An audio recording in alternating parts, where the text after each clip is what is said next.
이번 영상에서는 물때를 보는 방법과 해루질에 적당한 물때, 파고, 바람 등을 소개하고 해루질에 도움이 되는 어플을 몇 가지 소개해 드리겠습니다. 많은 사람들이 간조와 만조보다는 썰물과 밀물로 많이 알고 있듯이 간조는 바닷물이 빠졌을 때를, 만조는 바닷물이 들어왔을 때를 말합니다. 지역에 따라 다르지만 하루에 보통 2번 만조와 간조가 반복됩니다. 물때는 매일 49분씩 늘어져서 발생 시간도 일정하지 않습니다. 또한 매번 일정한 물이 들어왔다 나가는 것도 아니고 매일 조금씩 차이가 있습니다.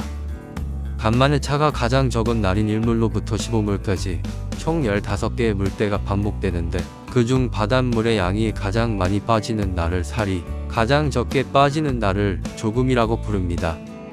물때는 뒤에서 소개해 드릴 텐데 바다타임이라는 어플을 통해서 쉽게 볼 수 있습니다.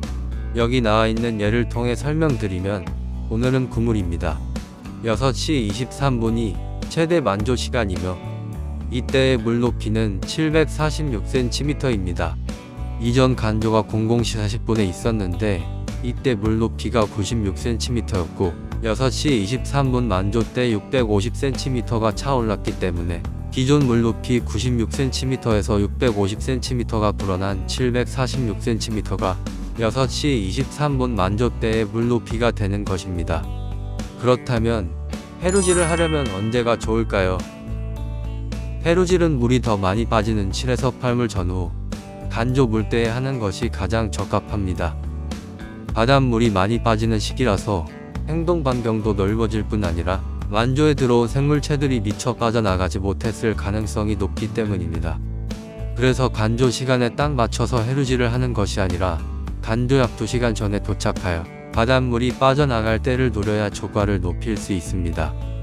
그리고 해루질에 너무 열중해서 간조에서 만조로 넘어가는 시간대를 놓칠 수도 있는데 지역에 따라 물이 갑자기 불어날 수 있기 때문에 조심도 조심하셔야 합니다. 해루질을 하는데 물때 외에도 파고와 바람을 보는 것도 무척 중요합니다. 파고와 바람도 지역에 따라 너무 다르기 때문에 정해진 기준은 없고 주로 가는 지역에서 자기만의 기준을 정해서 하시는 것을 추천드립니다. 저는 동해와 남해에서 주로 하는데 워킹 해루질의 경우 파고 0.5m까지는 과감히 가고 0.5에서 0.7m는 고민을 하고 0.7m가 넘어가면 가지 않습니다. 스킨 해루질은 낮에는 파고 1m까지는 바위 옆을 조심하면서 하지만 밤에는 파고가 1m가 넘어가면 해루질을 하지 않습니다. 바람도 지역에 따라 바닷속이나 파고에 미치는 영향이 다를 수 있기 때문에 저는 안전을 위해 6m/s 이하에서만 해루질을 하고 있습니다. 설명드린 대로 해루질을 하려면 물때와 파고, 바람 등을 모두 고려해야 합니다. 그래서 해루질을 하기에 적당한 날씨인지 판단하는 데 도움을 드리는 어플 몇 가지를 추천드리겠습니다.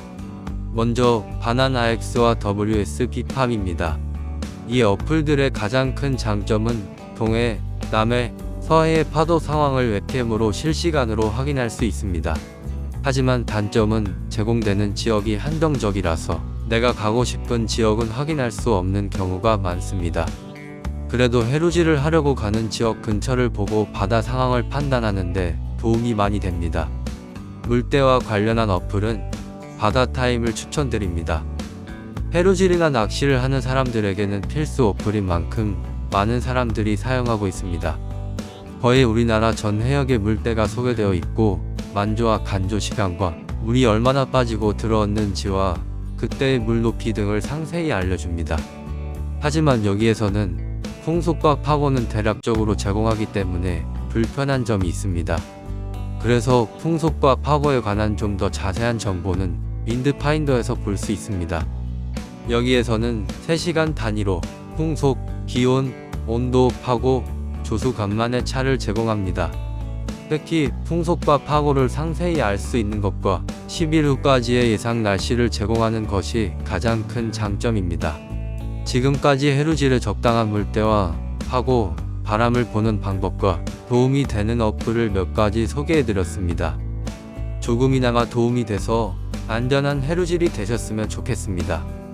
그럼 오늘도 시청해주셔서 감사합니다.